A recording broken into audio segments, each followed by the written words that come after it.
يومين تشاركت الفنانة المغربية سامية أقريو مع محبيها ومتابعيها حفل نهاية تصوير مسلسل باب البحر عبر صفحتها بالإنستغرام، حيث تفاعل معها الجمهور معبرين عن شوقهم وانتظارهم لبث المسلسل.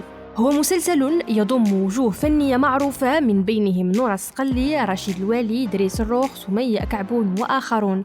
ويشار أن سيناريو المسلسل من تأليف سامية أقريو وجواد الحلو، ومن إخراج شوقي العفير وإنتاج القناة الثانية.